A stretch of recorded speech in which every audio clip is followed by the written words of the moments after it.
Hi, everyone. Thanks very much for joining us today. I'm going to give it just a few seconds before we actually get going to make sure people who want to watch live are able to join us in time, but we'll get started in just a few seconds.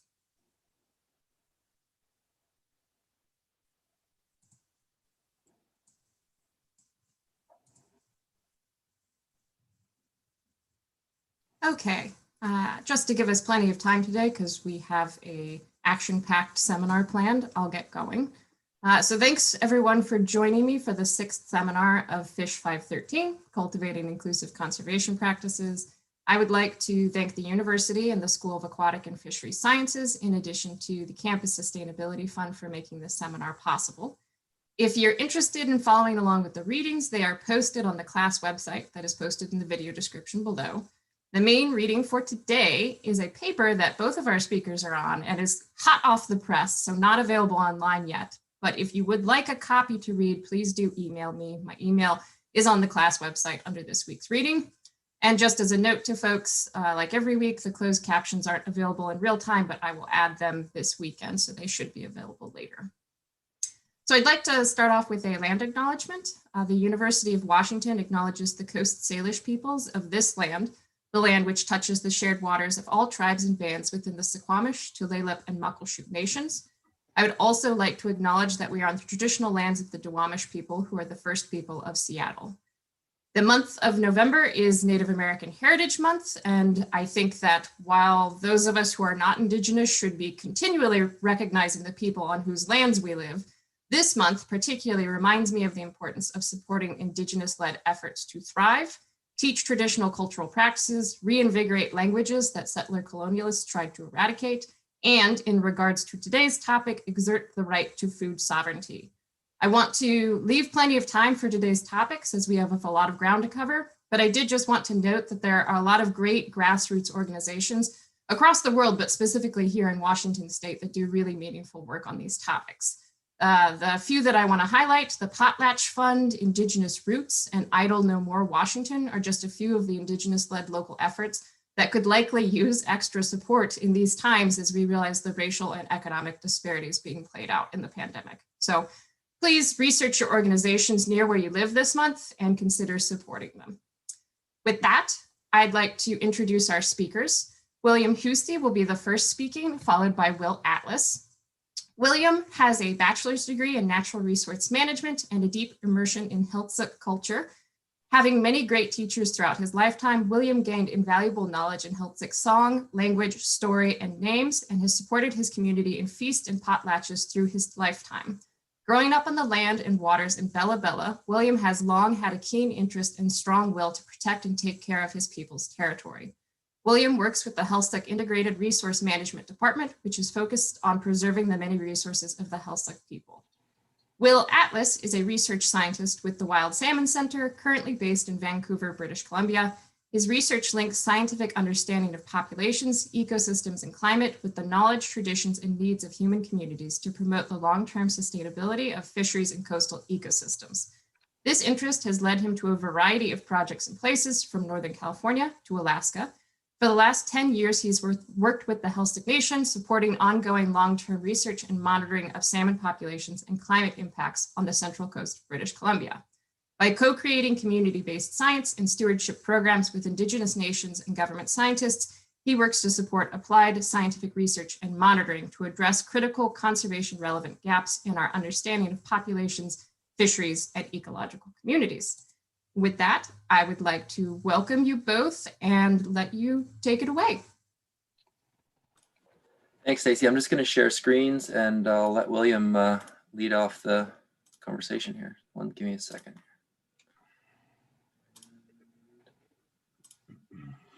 There we go. Good morning, everyone. I just want to first take the opportunity to thank Stacey for reaching out to us and asking us to be here today to share a bit of knowledge and the topics that we're going to cover here today. And yeah, thank you all. And I'll just start by providing an introduction on myself. My name is Koeye River. in my language. It means to look all throughout the world. My English name is William Housty. I was born and raised in the Haíłzaqv Nation Reserve in Bella Bella, British Columbia.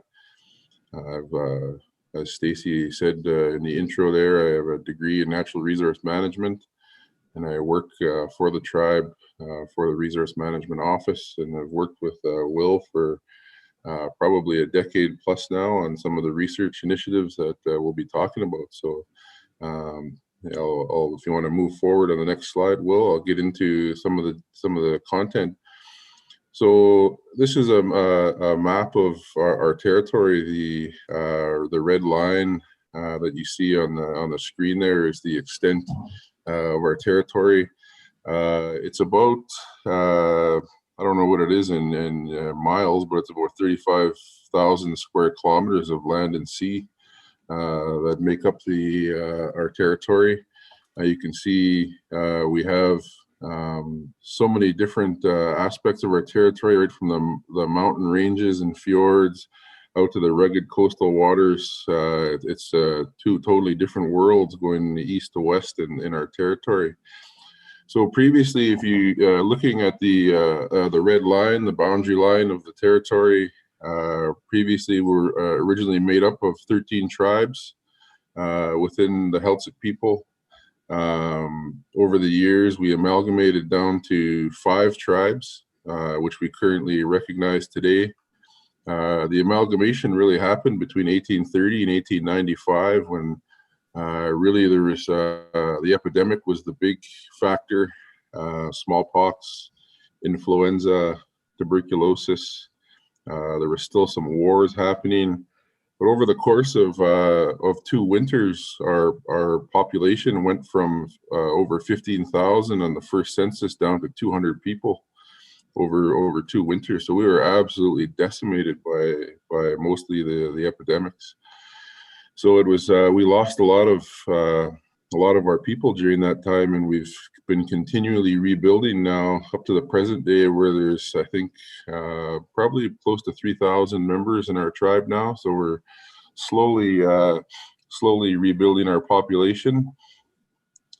Each one of the tribes that I speak about, in the 5 tribes, they own what we call Nuyum, which is their legend or their history that tells of how their first ancestors, our first ancestors, came to that particular part of our territory at the beginning of time.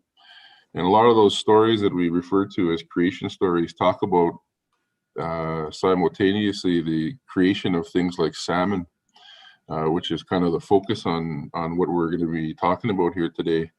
In particular, I'll just give one example about how at the beginning of time for the Haíłzaqv people, where we live in Bella Bella, the creator cut down an alder tree and carved these little salmon out of the alder tree and put them in the river, and they started to jump and become alive. And we believe that that's why the salmon have red meat, is because they originated from the alder tree. So that's just, one tribe's version of how the resources that sustain us were created simultaneous with our people. If you go to the next slide, please, Will. So I'm going to talk a bit about our first ancestors. Our oldest tribe that we have is called the Nulawit, and in our language it means Nula is the eldest person in your lineage, whether it's your mother, father, grandfather, and so on.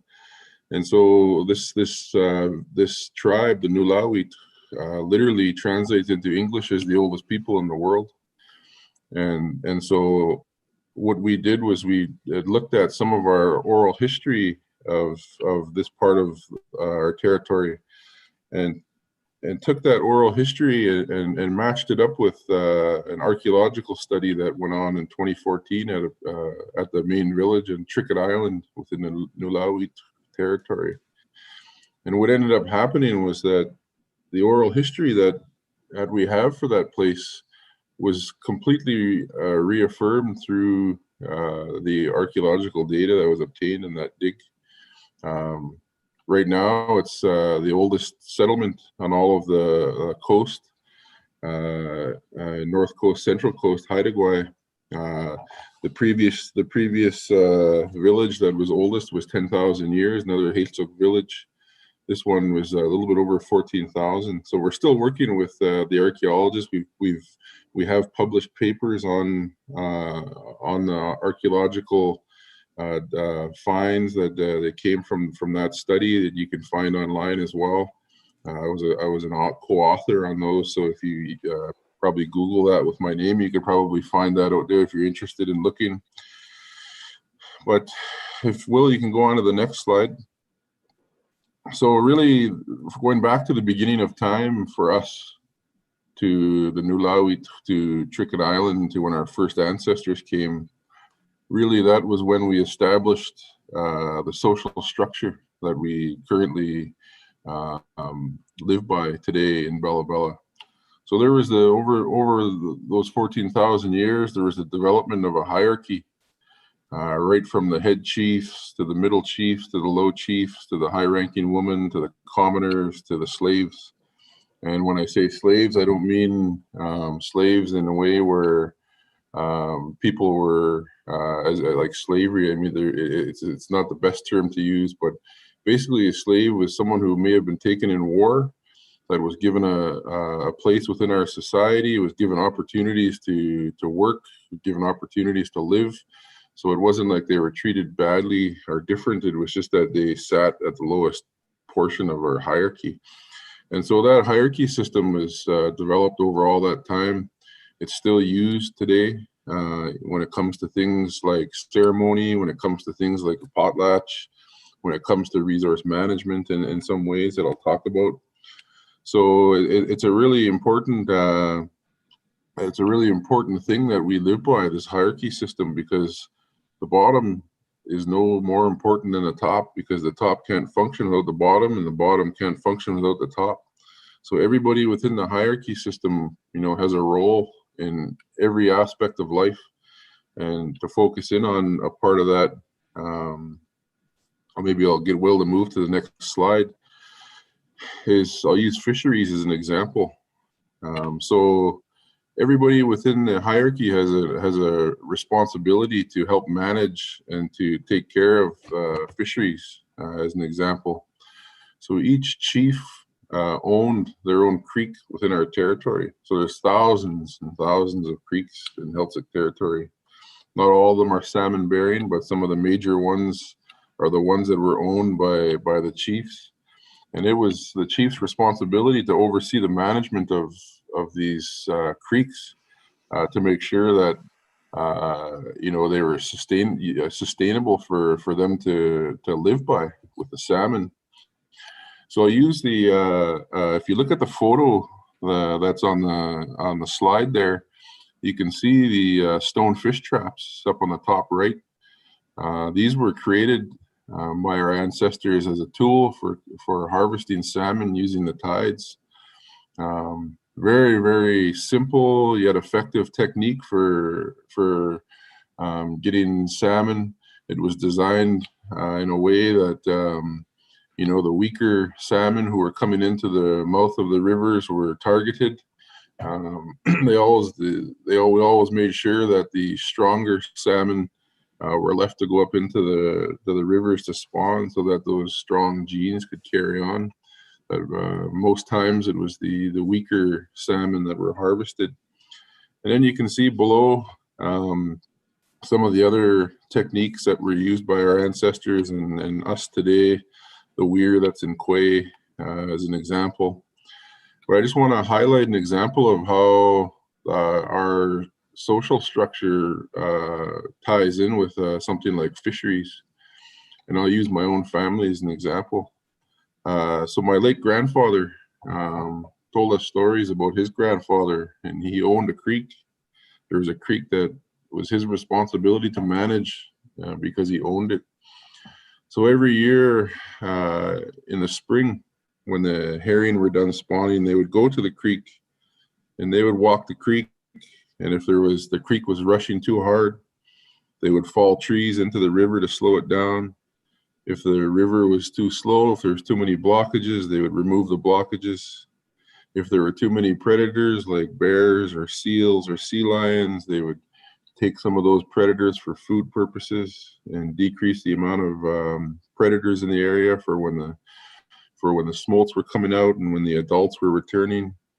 And so they took care of the creeks in that way because that was their food source. So when the salmon came, the salmon had a nice habitat to spawn in, and the people had access to the salmon. So it was really a good relationship that was developed between our people and the owners of these creeks and the way that they managed them. And so this still happens today. People still own creeks, and people take care of these areas in the same way. So Will, if you can go on to the next slide, I'm going to move into a bit of more contemporary methods of fisheries for our people. So, I talked a bit about, how we utilized the weir and the stone fish traps for catching salmon. In some places like Namu Creek, our people use spears to spear salmon going through the little canyons there. But as time kind of evolved, the massive salmon runs that we had in our territory led to commercial fishing being established in the territory. And so with that came the establishment of places like Namu, where people from all over the coast would come and deliver salmon and work in the canneries. Anybody that's over the age of 50 these days, probably on the coast near Bella Bella, would have stories about Namu because their families would frequent Namu quite often in the summer months, commercial salmon fishing. So with that came the establishment of licenses. So thousands of commercial licenses were issued on north and central coast of British Columbia, including our territory. But the troubling thing was that none of those licenses were allocated to any of our own people. So while we had been managing these resources for thousands of years, helping to keep the runs strong, we had almost no access through commercial licenses to the commercial fishery. So all of our people, if they were to participate in the commercial fishery, they had to lease a license from these bigger organizations like Cloverleaf and BC Packers. It was actually up until about the early 1960s, it was actually forbidden that Indians or First Nations were even allowed to own fishing licenses. So it wasn't until the 60s that our people started to buy licenses for their own, so they could own the licenses and they could sell licenses, they could hand them down and those sorts of things. So as the fishery started to develop into seine fishing, gillnet fishing, trolling, our people more increasingly were pushed out of the fisheries and had very, very little access. But what was happening parallel to this was that the Aboriginal food, social, and ceremonial fishery never ever stopped. The FSC fishery, which is the fishery that we use for ceremonial purposes, for food purposes. So our people said it doesn't matter if there's commercial fishing going, we're going to go and get our food because that's our livelihood. That's the only way we're going to survive the winter. So that caused a lot of angst between commercial fishermen, Department of Fisheries and Oceans, and Heiltsuk people. Tensions were through the roof right from the get-go over who had first access to all the fisheries. And that just caused a lot of problems, not just with salmon, but with other species as well, herring, for example. So the tension has just continued to build and build and build over the years. It just got worse and worse and worse. Will, if you can go on to the next slide, 12. This one? Next one. Yeah. So what ended up happening was in the early 1990s, we had two Heiltsuk members who basically said, the hell with DFO, the hell with any other commercial fishermen. We're taking our product and we're going to take it down to Vancouver and the mainland. We're going to sell it. We're the first people on this land. We have the first access. We're going to take it and sell it. If they have a problem with it, they can come and pinch us. So that's what they did with herring spawn on kelp. They had a truck full of buckets of herring spawn on kelp. They got on the ferry and drove down Vancouver Island to the mainland. They were intercepted there in the mainland by DFO. DFO charged them with illegally transporting herring spawn on kelp. Together with the tribe, the two members, Bill and Don Gladstone, challenged the citation that they had. Ended up in the Supreme Court of Canada. And I'll tell you a quick piece of history on what won that case at the Supreme Court of Canada. That's the highest level of court that we have in Canada. Was that there was all this evidence coming back and forth from both sides. And the one piece of information that won the case for the Gladstone brothers and for the Heiltsuk was in the 1830s, there was a physician that was living at the old Hudson's Bay Fort. And in his journal, he wrote that he had seen many, many Heiltsuk canoes coming into the fort that had resources such as dried salmon, herring roe on kelp, and that these people were taking these products down to Vancouver Island tribes to trade. And because of that, the case in the Supreme Court was won. And so from that, the Heiltsuk were given the opportunity to have an exclusive spawn on kelp fishery for herring. And so that kind of broke things open a little bit and compounded what had already happened with other Supreme Court rulings in the past, like Sparrow, in regards to salmon and first access to salmon. It created what is known as the doctrine of priority, which is established out of that court case, which for the record has never really been implemented. And the doctrine of priority says from the Supreme Court of Canada that Aboriginal fisheries have first access for your food, and then the Aboriginal fisheries for commercial use, like the spawn on kelp, and then other user groups for fisheries. But the number one thing that was on the doctrine of priority was conservation. That if there were conservation concerns, none of those user groups would be able to access any fisheries. So they're pretty significant landmark establishments that came out of these Supreme Court decisions. So these are the kinds of things that were the result of the years and years and years of things boiling up over access to the fisheries. And what it really led to was in 2015, basically the Heiltsuk were sick and tired of getting bullied around in their territory by the Department of Fisheries and Oceans and industry coming and accessing resources even before our own tribe was accessing anything. So standing on the back of these Supreme Court decisions, the Heiltsuk went over to the Department of Fisheries and Oceans office across the channel in Bella Bella, and basically just occupied the office and said, we're not going to leave until we have some sort of resolution.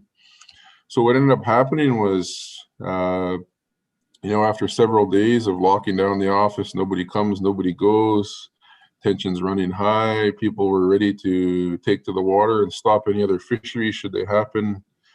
There's a turmoil. I was in the negotiations with some of our hereditary chiefs and tribal counselors at the time when we were locked in there with DFO. Lives were on the line, man. There was lots of crazy things happening. People were riled up. People were ready to go. People were ready to fight. A lot, similar to what's happening to the Mi'kmaq people in Eastern Canada right now with the lobster. What ended up happening was that we agreed with the Department of Fisheries and Oceans that Heiltsuk needed to have a 50% voice at the table when it came to management. Even though it was said time and time again that our word was considered in everything to do with management, it never ever was. So we signed an agreement, a letter of understanding with DFO that we would have a 50% stake in joint management of herring at that time. bunch of us jumped on the plane out to Ottawa the next day and formalized the agreement over in Ottawa with the fisheries ministers. And that really kicked the door open in terms of joint management in our territory, not just for herring, but now through our reconciliation avenues that we've created with Canada, we're also now taking that joint management approach and applying that to other species like salmon, like Dungeness crabs, where no decisions are made now without Heiltsuk signing off on those decisions. So the tables have really turned in terms of who's actually at the table managing these fisheries, and it's really given Heiltsuk a rightful place in terms of how things are being managed and really making our voice heard. It's opened up a lot of new doors for us. It's given us a huge voice, a lot of leverage. I will say now that one of the most critical pieces to the evolution of Heiltsuk Fisheries, to the point where we're at now of joint management with the government of Canada, has been the science. And so that's where we always fell short, was that DFO always had the money to put forward science from their own scientists and make decisions. Heiltsuk was never able to have an equal voice on the science table because we didn't have the resources to do that.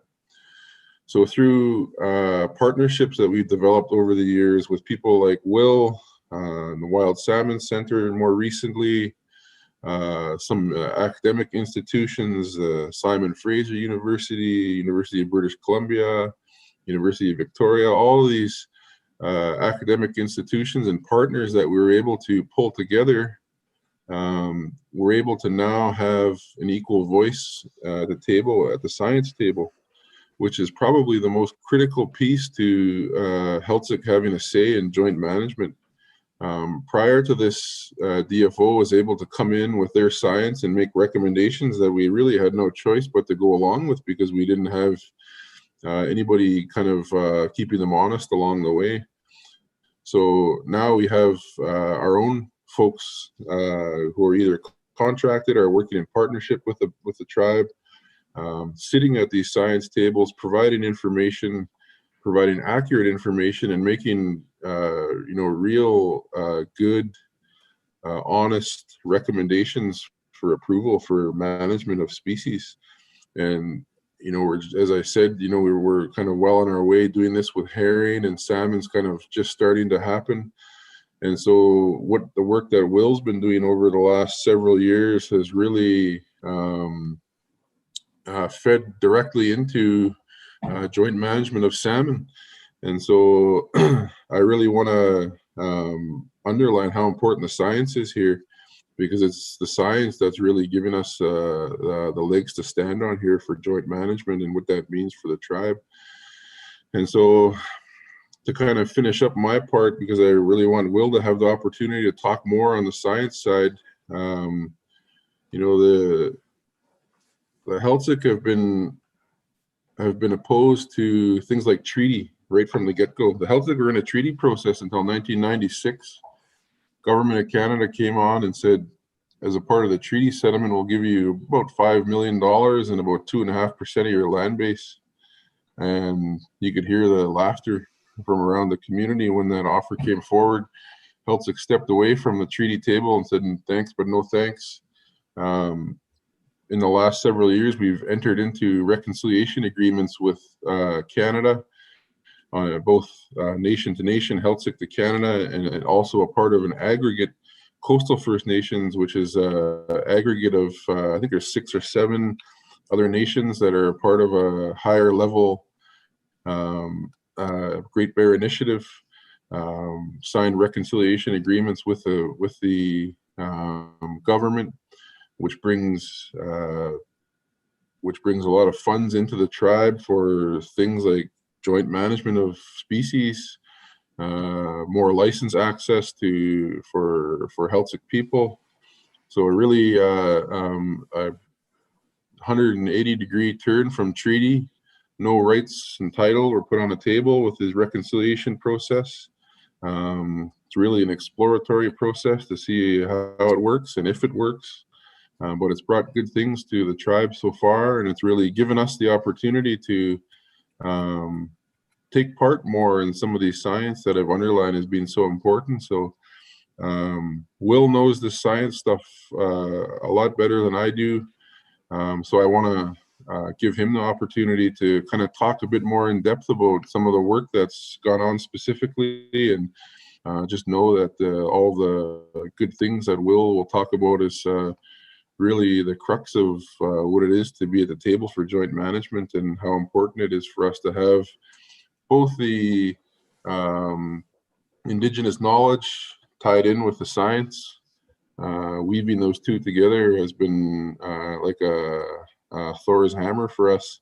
Been able to throw that around, having those two worlds melted together. So I'll turn it over to Will and let him talk a bit more about some of the specifics and what we've been doing.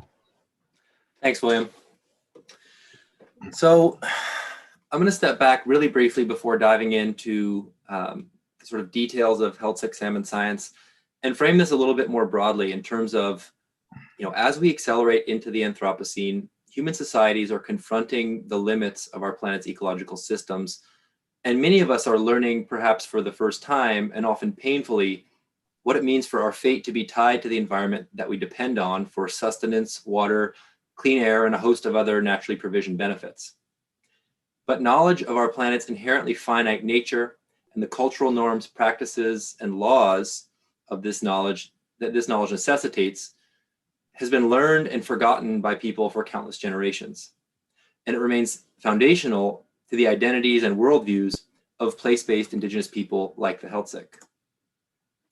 And across much of the world, including Western North America, the knowledge, practices, and stories of Indigenous peoples encapsulate the understandings and values that have been handed down over thousands of generations.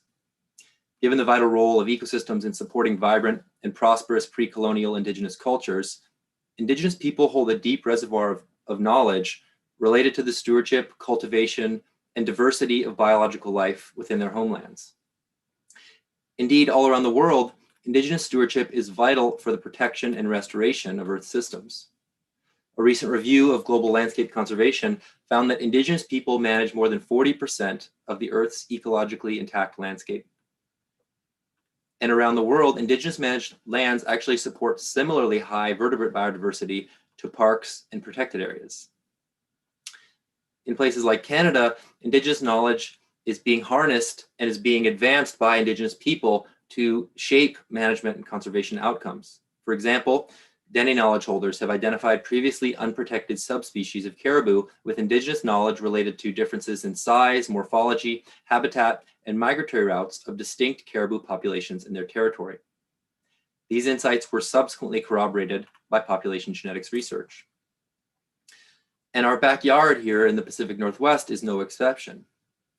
From fire management to shellfish mariculture, ecosystem-based marine management, and sustainable fisheries practices, Indigenous people from around our region hold knowledge and maintain stewardship practices that can help foster the sustainability and human well-being in the Anthropocene.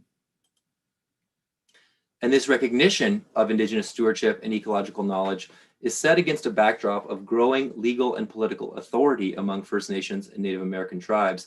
And I think the arc of the story that William shared with us really exemplifies that, and the ways that the Heiltsuk have really accelerated the assertion of Indigenous title and rights in British Columbia. And the Heiltsuk and other tribes are rightly demanding a say in decisions around natural resource development, fishery management, and governance in their homelands. Taiyake Alfred, a Mohawk scholar and founding director of the Indigenous Governance Program at the University of Victoria, has stated that First Nations well-being is contingent on the revival of land-based cultural practice. And to that end, the Heiltsuk and other Indigenous communities are revitalizing cultural stewardship, working to increase access to traditional foods, strengthening social and cultural institutions to empower Indigenous governance, and creating sustainable land-based economies that promote economic autonomy and self-determination. As applied scientists working in aquatic ecosystems and fisheries, we have both a responsibility and an opportunity, frankly, to work alongside Indigenous communities in co-creating research that addresses critical conservation issues, whilst upholding the knowledge and sovereignty of Indigenous people. But how do we build collaborative research authentically and co-create science with Indigenous communities? Researchers in the past have done real harm to Indigenous people, whether through extractive and reductionist research or science that ignores the needs and understandings of their communities. And just like a Hippocratic oath that medical doctors take, it is my deeply held belief that at a bare minimum, we have an absolute responsibility to do no harm. And more than that, we have a responsibility as scientists to work alongside Indigenous people and to provide opportunities for co-creation of research questions and outcomes. But as academic scientists trained in universities and steeped in the communications traditions of those institutions, this can seem like a daunting challenge. So I thought that I would share some lessons that I've learned over the last 9 years and hope to sort of shorten the learning curve for all of us as we work to build research partnerships with Indigenous communities. So the first lesson is communicate early and often. From the start to the finish of your project, ensure that community leadership is engaged, aware, and able to provide input. The second is reach out, ask questions, and listen to Indigenous people before starting or finishing any research project in their territory. Third is take your time. Building trust and relationships is key to effective co-creation of research with any community, and this is extra true when it comes to Indigenous people who have often been harmed by the actions of university researchers and institutions of colonial power. The timeline for completing a master's or publishing a scientific paper may not align with how people in community work. Recognize this and make sure that you're giving folks enough time to engage in a meaningful way.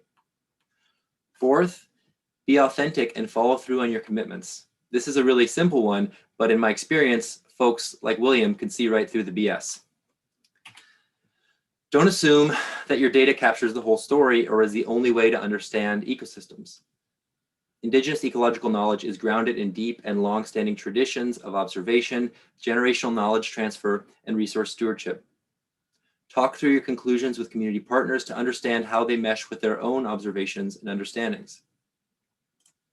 6, be conscious of potential inequities and power imbalances, and remember that not everyone shares your goals as a scientific researcher. Find out what their goals are and how you might be able to work together to meet your shared goals. 7th, co-develop research outputs to ensure they're useful to partner communities. I have had this drilled into my head by William and Herm so many times, I can't tell you how important this is. And one really good way to do this, the simplest way to do it, is wherever possible, engage and include Indigenous folks in the project scoping, planning, data collection, and as co-authors.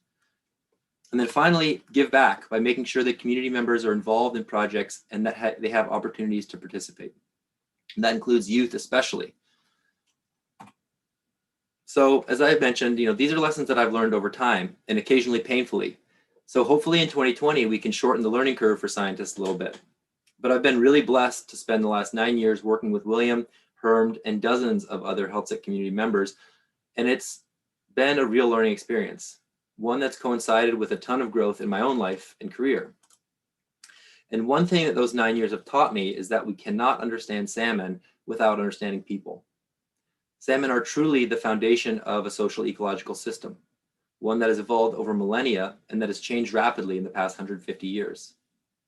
Social ecological systems represent a powerful way of conceptualizing the linked dynamics between ecological systems, social and economic drivers, and political management systems. And in understanding the different components, feedbacks, and constraints within these systems, we can support approaches to resource stewardship that foster resilient ecosystems and human communities. So our research in Heiltsuk territory is achieving this by co-producing research with the Haíłzaqv Nation, and we are filling data gaps related to population dynamics, fishery exploitation rates, and climate impacts on salmon populations.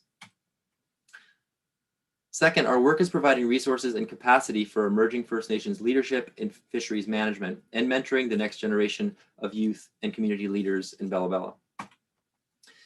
And then finally, our work is contributing to the revival of Indigenous management systems like those that William spoke to earlier, empowering Heiltsuk people to shape their own future through the creation of sustainable fishery economies rooted in traditional management practices. But critical gaps in our understanding remain, and many salmon populations in Heiltsuk territory have no recent escapement data and very spotty historical records. In fact, salmon escapements are unmonitored in more than 100 rivers on the Central Coast, and catches in mixed stock recreational and First Nations fisheries have never been estimated by DFO. By improving understandings of the link between migration, survival, population dynamics, and fishing impacts, our collaborative work is informing planning and management for salmon fisheries under emerging co-governance agreements that William spoke to, and supporting social and ecological resilience, food security, and opportunities for sustainable fishing livelihoods. And today I want to talk you through two examples of Heiltsuk-led science that are contributing to a more sustainable and equitable paradigm in salmon management. The first is a life cycle monitoring program in the Koeye River, a key watershed for Heiltsuk salmon fisheries. And the second is a nascent catch monitoring initiative started by Hernd in 2019, which is providing, shockingly, the first estimates of mixed stock harvest in Central Coast fisheries. In 2012, when I started working with the Haíłzaqv Nation, not much was known about the status of salmon populations in their territory, particularly sockeye. Commercial fisheries for sockeye in the Central Coast had been closed in the 1990s following the collapse of the Oakino and Narco sockeye stocks. And with no prospects for targeted commercial fisheries, DFO wasn't interested in monitoring populations. But many small coastal sockeye runs still support important subsistence fisheries for Haíłzaqv Nation members.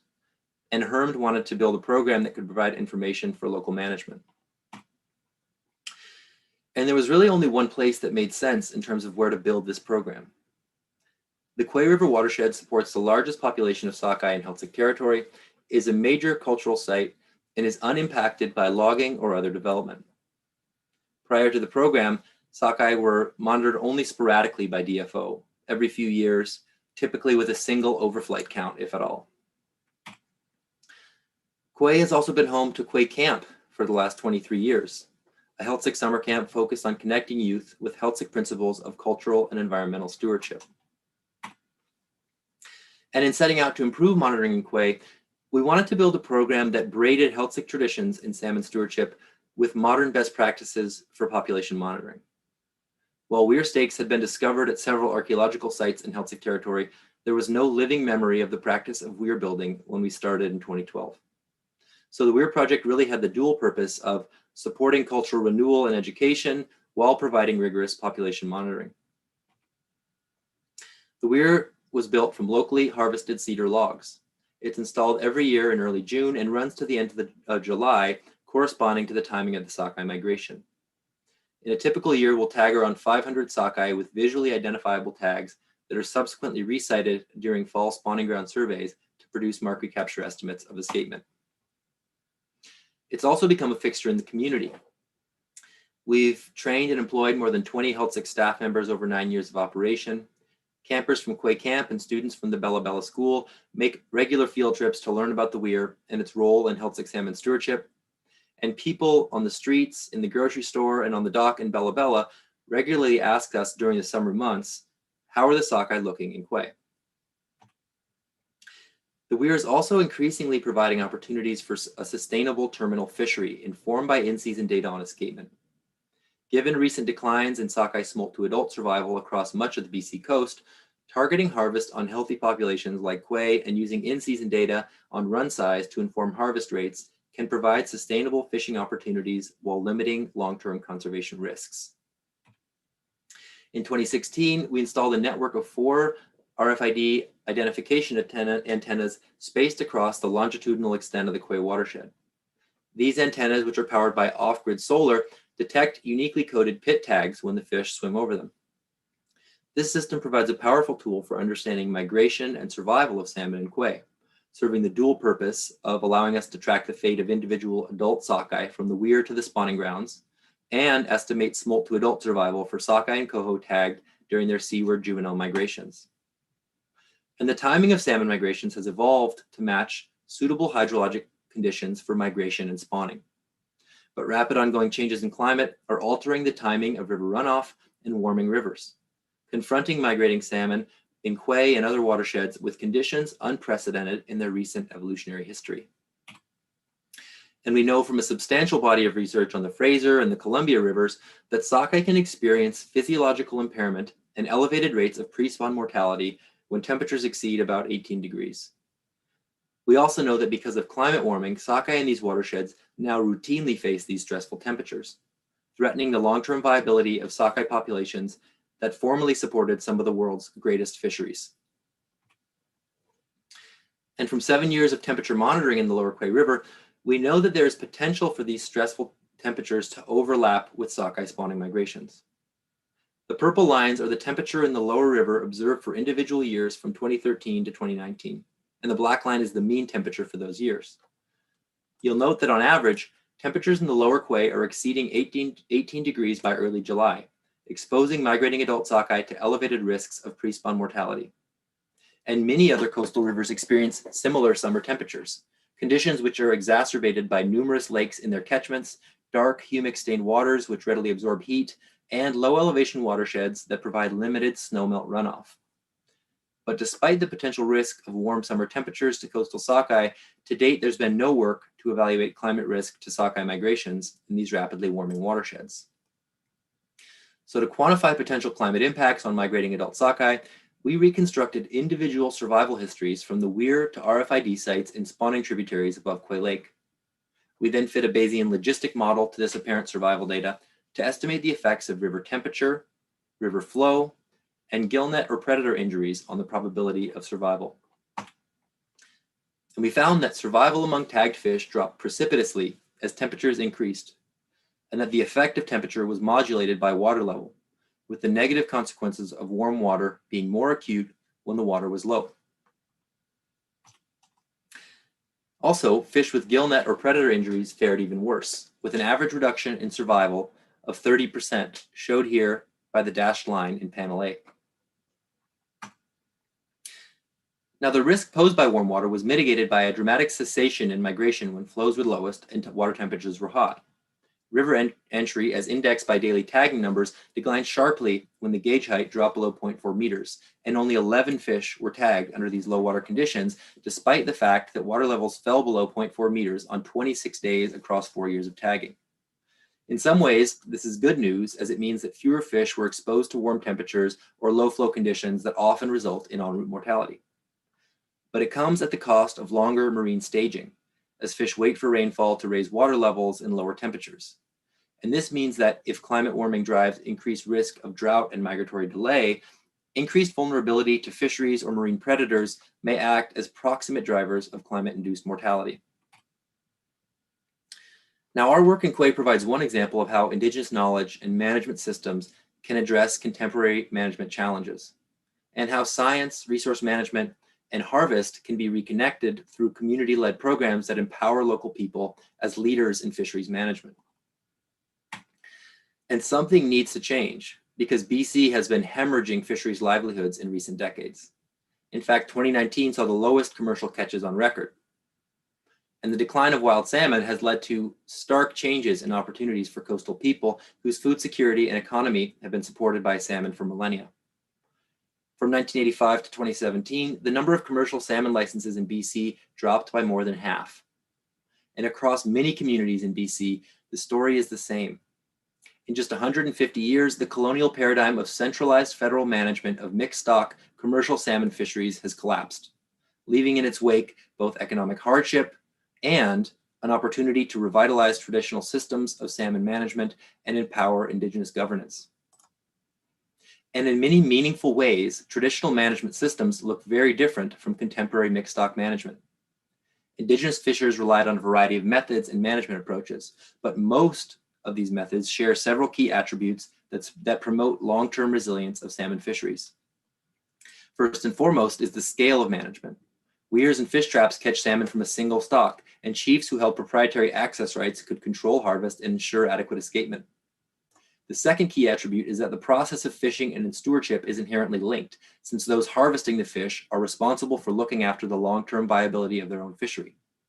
And for place-based peoples, the immediacy of the link between harvest and stewardship incentivizes sustainable fishing practices, since communities literally depend on continued salmon abundance for their survival. While stories of mismanagement and scarcity inform Indigenous understandings of harvest practices, archaeological evidence suggests that intensive salmon fisheries were ongoing for several thousand years before the arrival of European settlers. Given the sustained magnitude of pre-colonial salmon harvest and the apparent long-term stability of these fisheries, the tools and practices of coastal Indigenous peoples offer a set of time-tested systems of resource stewardship. Thus, understanding the hallmarks of Indigenous salmon management is a vital prerequisite to identifying methods and opportunities for greater sustainability in contemporary fisheries. Today in BC, mixed stock fisheries pose numerous problems for sustainability, resilience, and equitable access to salmon.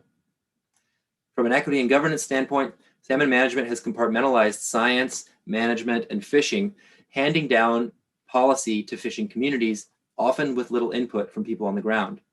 Decision-making is essentially siloed with policymakers and fish managers, disempowering communities that would otherwise be active participants in stewardship.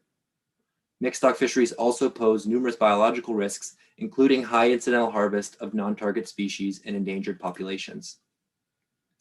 In this paper, which we shared with you before class, William, myself, and 18 other co-authors from around BC call for the revitalization of Indigenous management systems.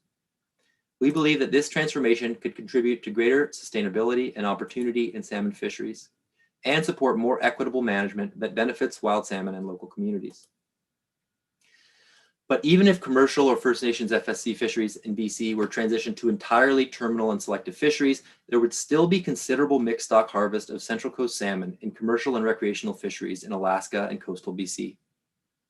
So in addition to creating more sustainable fishing opportunities, we also need to quantify and manage impact of these mixed stock fisheries, something which is sorely lacking at the moment.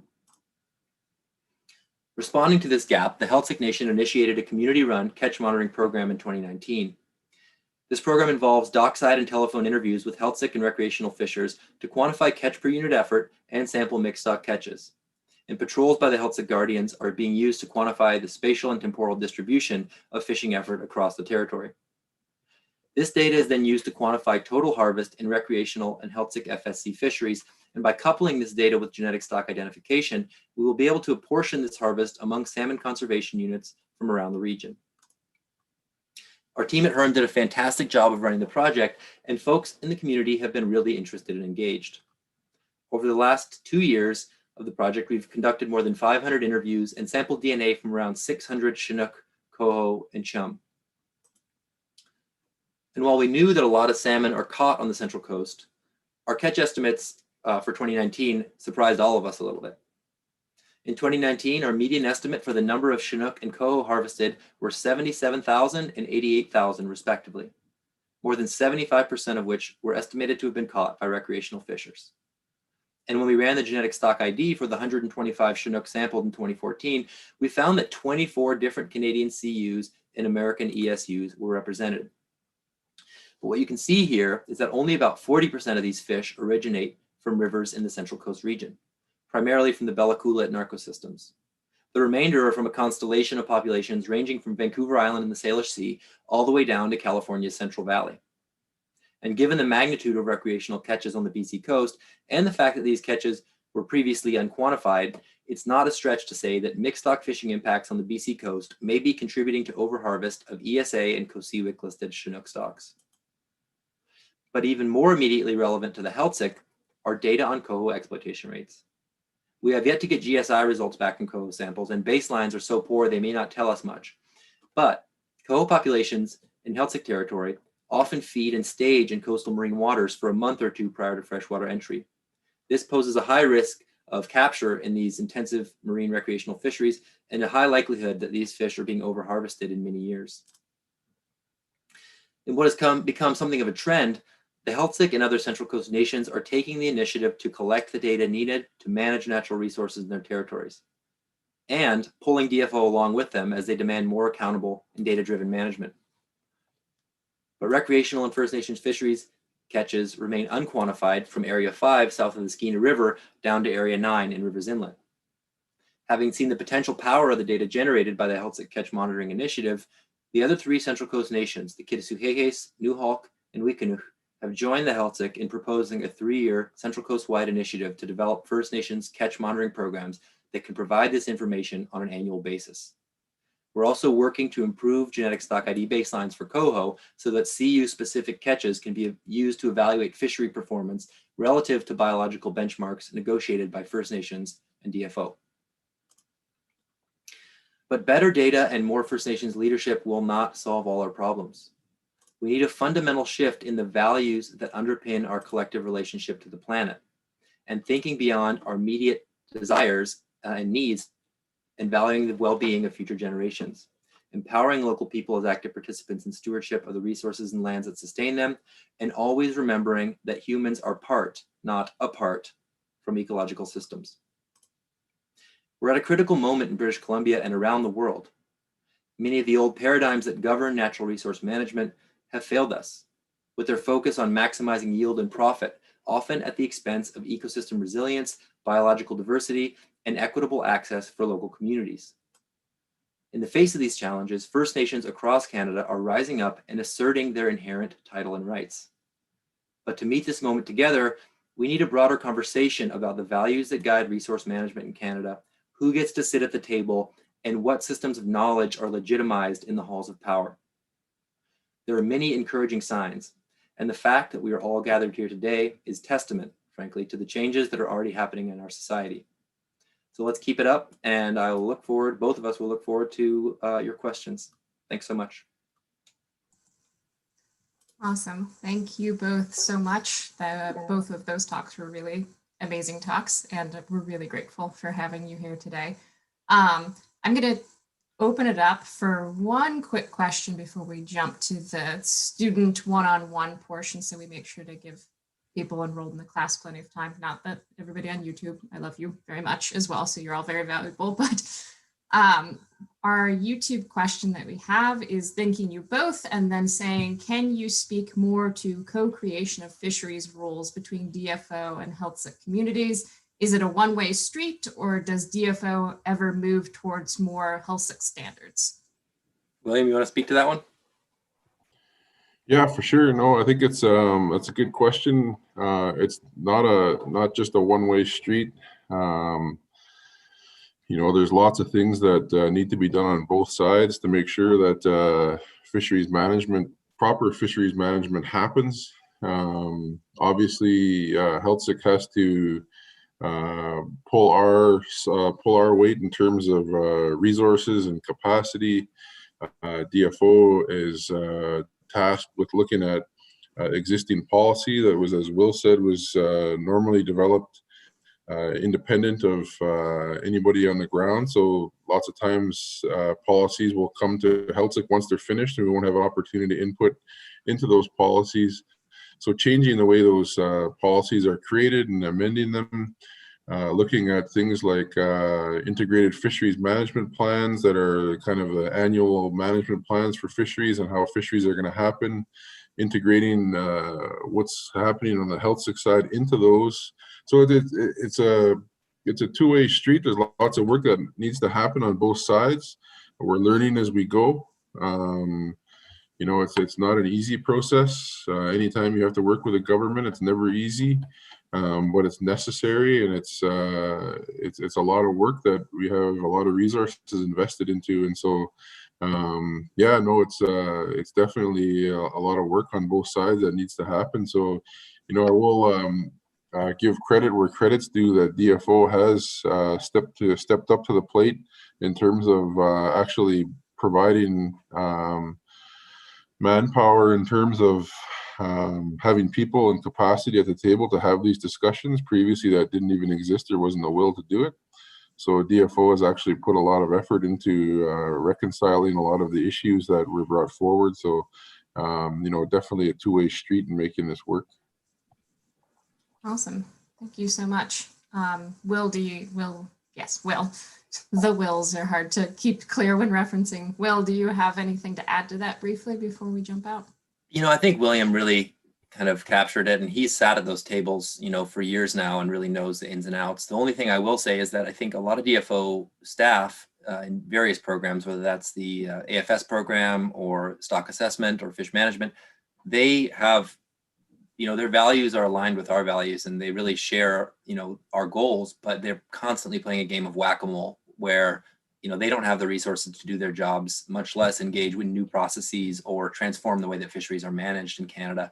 And so I think in some ways, you know, the work that the nations are doing is actually helping DFO a lot, because they're frankly doing their job for them. If you look at something like the catch monitoring program, or the ways that the Heiltsuk have, asserted their title and rights and started to develop sort of management plans and management targets for salmon stocks in their territory. If everything's on the table and transparent in that process, DFO is going to shake their hand and thank them at the end, because they've just done, what would have taken DFO 5 years of work. So this is an exciting opportunity, and I think Heiltsuk leadership really kind of embodies the opportunity for transformation that we're seeing in Canada. Awesome. Thank you both for that wonderful answer. I'm going to go ahead and end the YouTube portion of this, and then we'll go to just us in the class chatting. But I want to just take the opportunity again to say thank you both so much. The YouTube world is applauding. You just can't hear it. And yeah, and thank you everybody who's watching. We will meet again for future seminars, and I really appreciate your time. Thank you.